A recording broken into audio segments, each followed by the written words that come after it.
गा तो हम भी सकते हैं पर आवाज़ बेवफा है, बजा तो हम भी सकते हैं मगर हमारी साज बेवफा है। अरे ताजमहल बनाने वाले अपने ऊपर गुरूर ना कर, ताजमहल तो हम भी बनवा सकते हैं मगर हमारी मुमताज बेवफा है। कहाँ गईले निसवा हमार धक धक कर जवा धड़कत बा। कहाँ गईले निसवा हमार धक धक कर जवा धड़कत बा।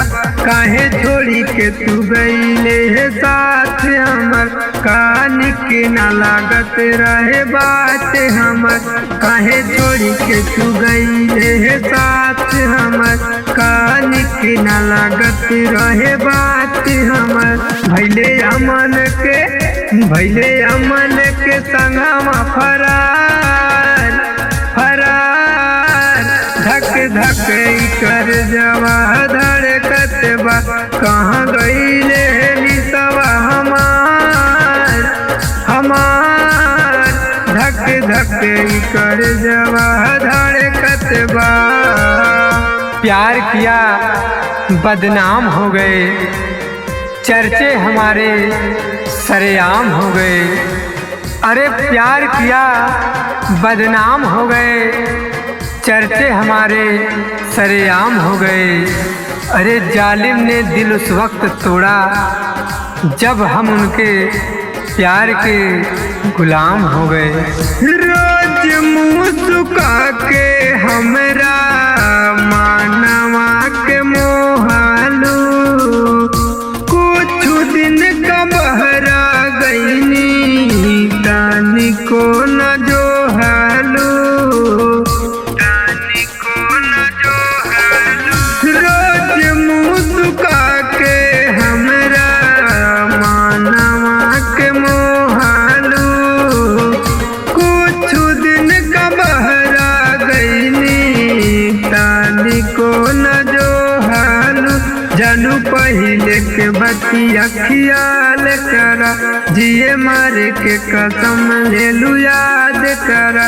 जानू पहले के बतिया खियाल करा, जिए मारे के कसम लेलू याद करा। लेलू दिलवा शरीर से निकाल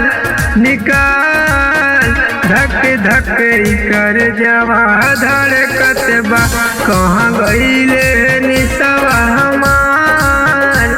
हमार धक धक कर जवा धड़कत बा। मेरे दर्द ने मेरे जख्मों से शिकायत की है, आंसुओं ने मेरे सब्र से बगावत की है। अरे मेरे दर्द ने मेरे जख्मों से शिकायत की है, आंसुओं ने मेरे सब्र से बगावत की है। गम मिला है तेरी चाहत के समंदर में, हाँ मेरा जुर्म है कि मैंने मोहब्बत की है। साथी जब छोड़े के रहे काहे पास आईलू, रहियान जान प्यारी करके सिखाईलू। साथी जब छोड़े के रहे काहे पास आईलू, रहियान जान प्यारी करके सिखाईलू। तोहरे लमनो जवाहरोवत बा, अखिया के लोरावा से धोवत बा। तोहरे लमनो जवाहरोवत बा, अखिया लोरावा से धोवत बा। बहे अमित के अखिया से धार धक धक कर जवा धड़कत बा।